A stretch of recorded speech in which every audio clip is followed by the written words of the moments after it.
வாழ்க வளமுடன். அனைவருக்கும் தமிழ் வணக்கம். திங் டிராகன் யூடியூப் சேனல் வாயிலாக உங்கள் அனைவரையும் சந்திப்பதில் மிக்க மகிழ்ச்சி. எனவே இந்த பதிவில் நாம் எதை பற்றி காண இருக்கிறோம் என்றால், உங்கள் சக்தியை எவ்வாறு அதிகரிப்பது, மேலும் உங்கள் உடம்பில் உள்ள உயிர் சக்தியை எவ்வாறு மேலே ஏற்றுவது என்பதனை பற்றி விரிவாக காண இருக்கின்றோம் நண்பர்களே. எனவே இந்த பதிவை எங்கும் தவிர்க்காமல் முழுமையாக காணவும். அவ்வாறு நீங்கள் செய்தால் ஈசனின் பரிபூர்ண அருள் உங்களுக்கு கிடைக்கும், வாழ்வில் நன்மை வந்து சேரும்.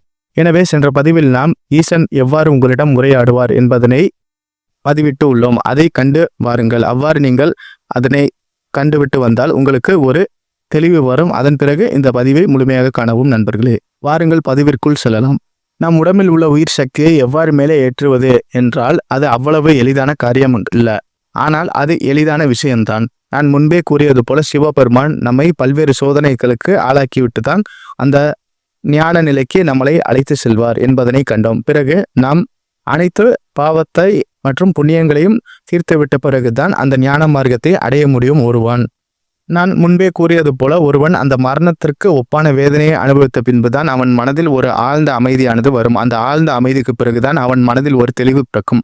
அவ்வாறு பிறக்கும் தெளிவில் ஒரு நிம்மதியும் அமைதியும் வந்து சேரும். அவ்வாறு அந்த அமைதியை அவன் பிடித்து கொண்டால் அவன் மனதில் பல்வேறு விஷயங்கள் புதிதாக எழத் தொடங்கும். அவ்வாறு ஒன்றுதான் இந்த உயிர் சக்தியை மேலே ஏற்றுவது என்ற மாபெரும் விஷயமாகும். அதாவது குண்டலினி சக்தி எழுப்பும் விஷயமாகும். அதை எழுப்புவதற்கு நாம் என்ன செய்ய வேண்டும் என்றால், நாம் தொடர்ந்து சிவனை வழிபட வேண்டும்.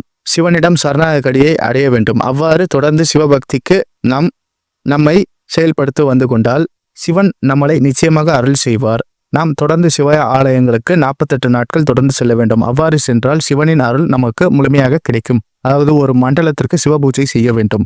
சிவபூஜை என்றால் ஒன்றுமே கிடையாது. மனதில் அமைதி கொண்டு சிவனை மட்டும் வழங்கினாலே போதுமானது. எளிமையான விஷயமே சிவபக்தி ஆகும். உலகத்தில் உள்ள அனைத்து பூஜைகளுக்கும் எளிமையான விஷயம் சிவபக்தி மட்டுமே. அவ்வாறு நாம் சிவ ஆலயங்களுக்கு செல்லும் போது மாமிசம் உண்ணல் கூடாது. தீய பழக்கங்களுக்கு அடிமையாக இருந்தால் அதை விட்டுவிட வேண்டும். மேலும் சபரிமலைக்கு எவ்வாறு மாலை போடுவோமோ அதே போல ஒழுக்கத்தை கடைபிடிக்க வேண்டும். அவ்வாறு நாம் செய்தால் சிவனின் அருள் எளிதாக மேலும் பூர்ணமாக நம்மளுக்கு கிடைக்கும். சிவபெருமான் அந்த 48 நாட்களுக்கு பிறகு மற்றொரு பரிணாமத்திற்கு நம்மளை அழைத்து செல்வார்.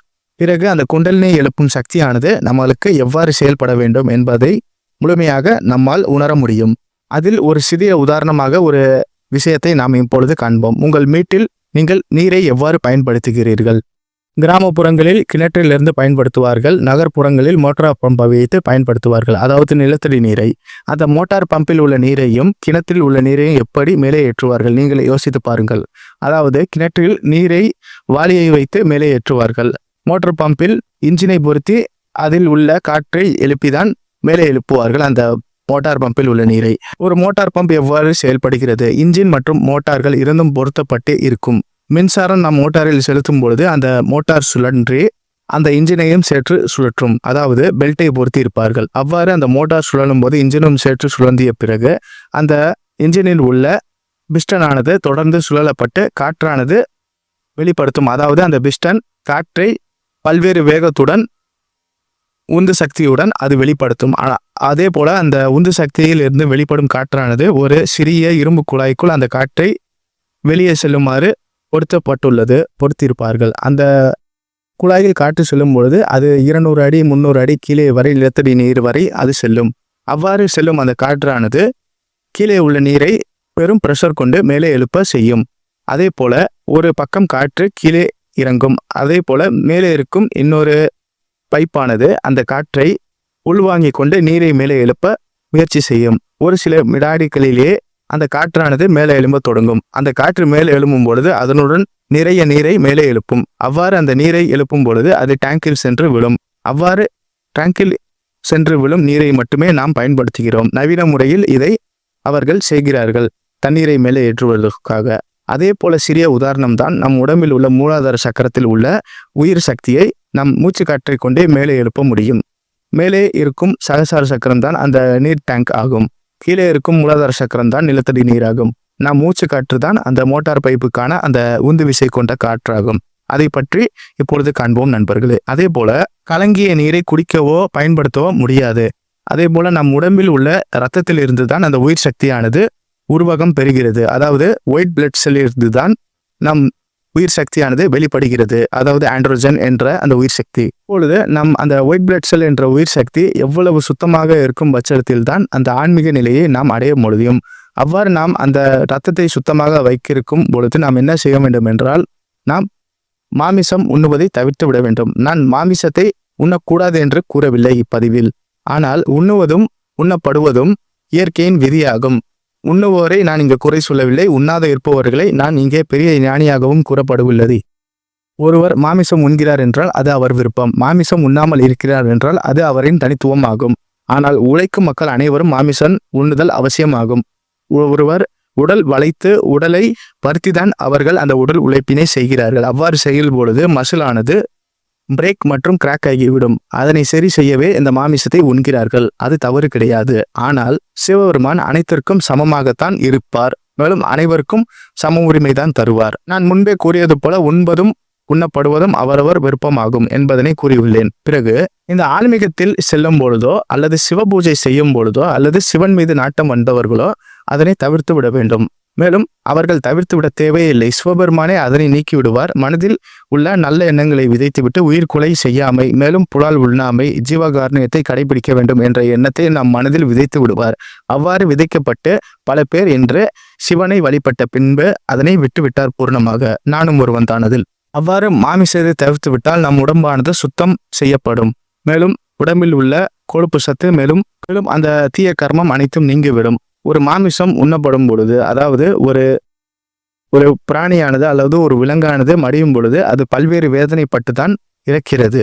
அவ்வாறு வேதனைப்பட்டு இறக்கும் பொழுது அந்த வேதனை வெளிப்பாடானது அந்த உடம்பு முழுக்க பரவி இருக்கும். அவ்வாறு அதனை உண்ணும் பொழுது ஈசனின் அருள் கிடைக்காது. மேலும் எந்த விதமான இறைவனின் அருளும் கிடைக்காது. நான் இங்கு குறிப்பிடுவது என்னவென்றால், இறை ஆண்மைக்கு செல்லும் பொழுது, அதாவது ஞான மார்க்கத்திற்கு செல்லும் மனிதருக்கு மட்டும் கூறியுள்ளேன், மற்ற மனிதர்களுக்கு கிடையாது. பின்பு அந்த தீய கணக்கை நீக்கிவிட்ட பிறகுதான் நாம் அந்த ஞானத்தை அடைய முடியும். அவ்வாறு நாம் அதனை விட்டு ஒரு 48 நாட்கள் தொடர்ந்து நாம் சிவ பூஜை செய்தால் அந்த இரத்தமானது சுத்திகரிப்பு செய்யப்படும். பின்பு ஒரு வருடம் பொறுமையாக இருந்தால் அந்த இரத்தம் பூர்ணமாக சுத்திகரிப்பு செய்யப்படும். அவ்வாறு சுத்திகரிப்பு செய்ய இரத்தத்தின் மூலம்தான் ஒயிட் பிளட் செல் உருவாகிறது. அந்த ஒயிட் பிளட் செல்லிலிருந்து தான் அந்த உயிர் சக்தியானது உருவம் பெற தொடங்குகிறது. அந்த உயிர் சக்தியிலிருந்து தான் நாம் குண்டலினி எழுப்பும் அந்த பரிபூர்ணமான அருளானது, சிவபெருமான அருளானது நம்மளுக்கு கிடைக்கிறது. அந்த ஞானமும் பெறுகிறது. அவ்வாறு நம் உயிர் சக்தியை நிதானமாக எவ்வாறு மேலே ஏற்றுவது என்றால் மூச்சு பயிற்சி மட்டும்தான் செய்ய முடியும். ஒரு பிரம்ம முகூர்த்தத்தில் வேளையில் நீங்கள் எழுந்து விட்டு, அதாவது ஒரு 4:30 மணி அளவில் நீங்கள் எழுந்துவிட்டு ஒரு நிதானமான ஒரு அமைதியான ஒரு பொறுமையான ஒரு இடத்தில் அமர்ந்து விட்டு, அதாவது ஒரு விரிப்பை விரித்து விட்டு அதில் அமர்ந்து விட்டு உங்கள் மூச்சை கவனியுங்கள்.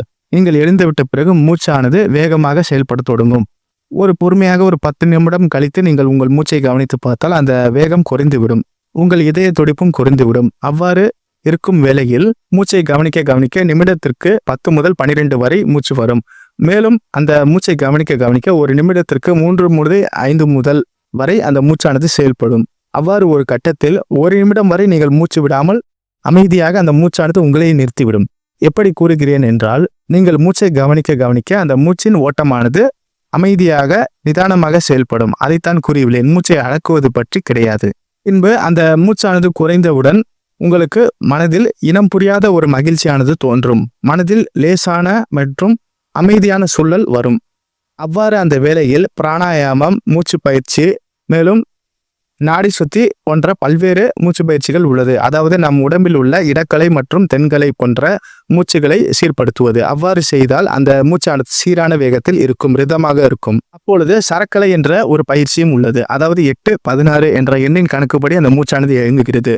ஒரு வலது கையில் கட்ட விரலை உங்கள் வலது நாசியில் அடைத்துவிட்டு இடது நாசியிலிருந்து 8 முறை, அதாவது 8 வினாடிக்கு நீங்கள் மூச்சை இழுங்கள்.